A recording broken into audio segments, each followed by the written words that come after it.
So yeah, I guess your way of working is very different, but there are a lot of links. So, you know, if you look at this initiation of a project that I have there, it's just a sketch. Right. Would you think, would something like that work for you, or would you say like, this is something I don't need, or it's rubbish, or I can... Well, I mean, I don't want to speak for my colleagues, but asking an anthropologist about design is kind of difficult because I think we see the culture as much more of an emergent, usually bottom-up phenomenon rather than top-down. So to the extent that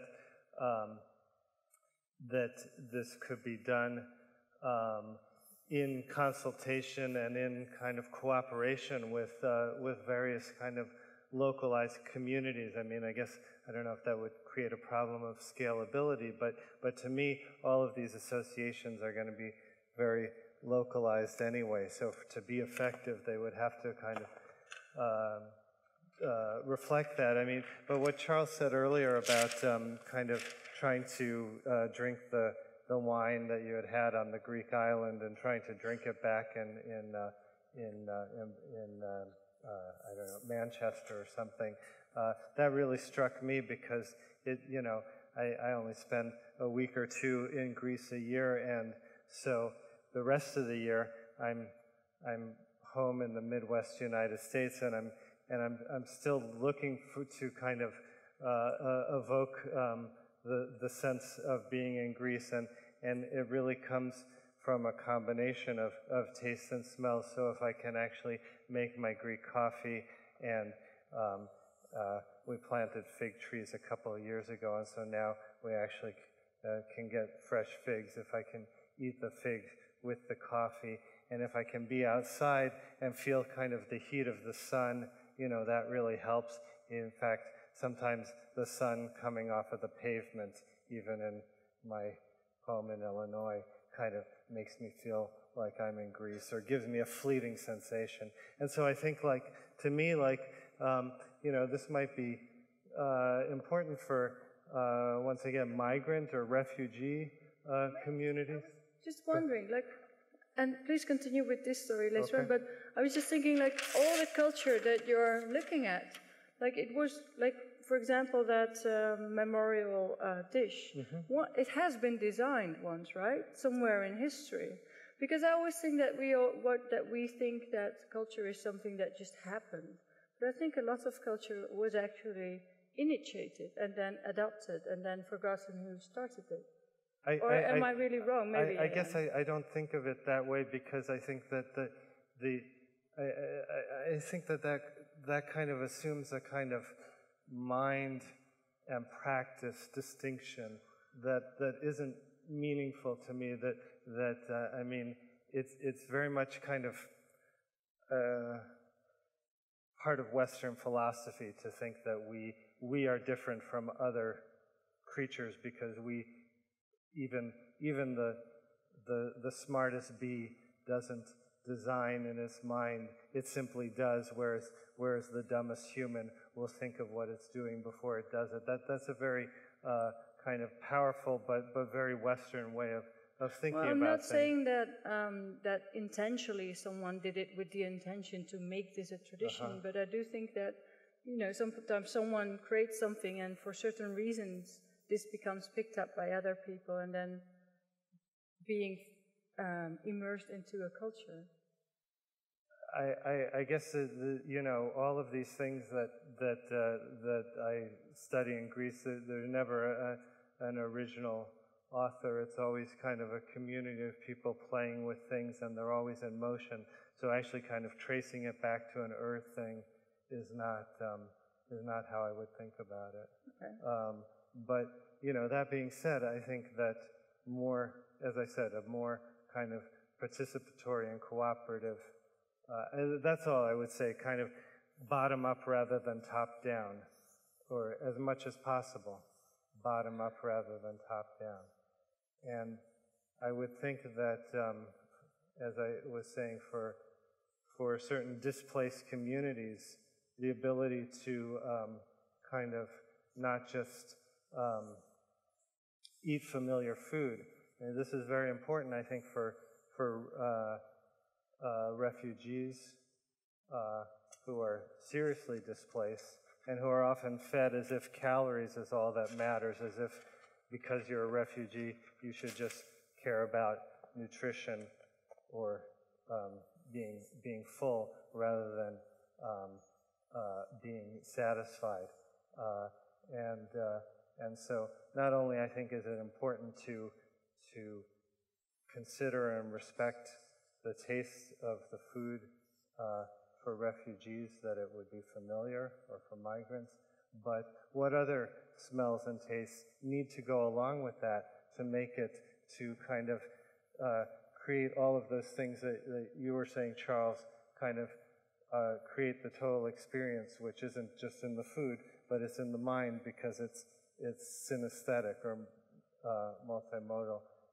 And so, for a Greek migrant, it would be the smell of the sea would be very important in many cases to make them feel like they're experiencing something that makes sense in the broader sense. Before we were talking, you were telling me about, because we were talking about design and how you could not really use that, and then you did have a good example of a design studio that made a... Oh, yeah. I think that's nice to mention. Well, we were getting into kind of the politics of some of these issues of food memory and taste, and that was, of course, brought up in your that very moving video that you were showing, and how important kind of the political context is, and not just the kind of social context for understanding these things. So the design that I was interested in is one that was sent in by a Malaysian design company when the Trump administration called for design companies to submit designs for their wall. And this Malaysian company sent in a design for a wall that would be a huge marble table spanning the border of the U.S. and Mexico, and people from both sides could bring their chairs and bring their foods and sit at this table together.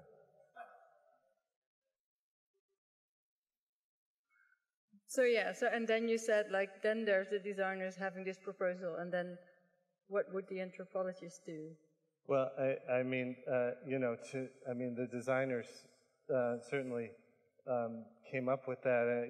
The anthropologists, I guess, would analyze it and talk about things like commensality, which I guess Carol Cunahan will be talking about tomorrow, and and how important that sitting at the table together, or how important that feeding even across that kind of sheet that you had constructed was. But in my research about the Greek crisis, which encompasses a kind of economic crisis, a social crisis. Now we have the refugee crisis on top of that.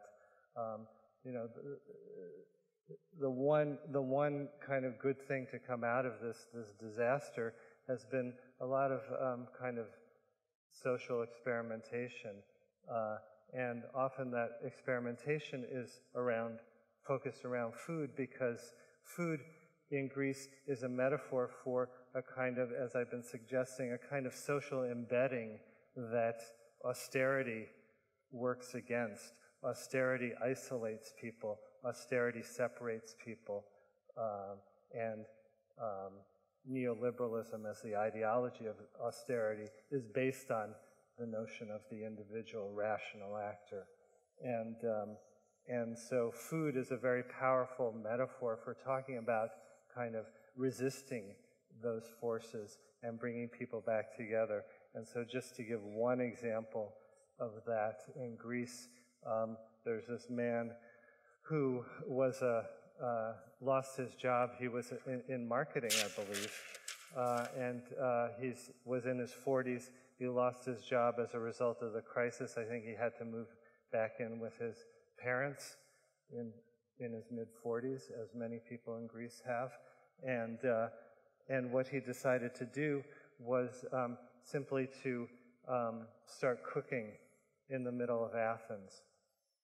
And anybody who could contribute was asked to contribute.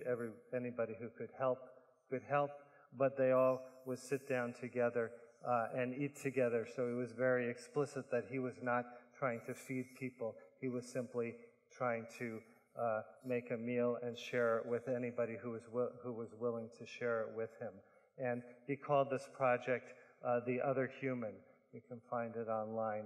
And by the other human, he meant that beyond the kind of individualist isolate that we've been turned into lies this other human or this other humanity that we have to kind of bring out again through practices of commensality or eating together. And this kind of gesture has absolutely exploded, and the other human spread from Athens all over Greece.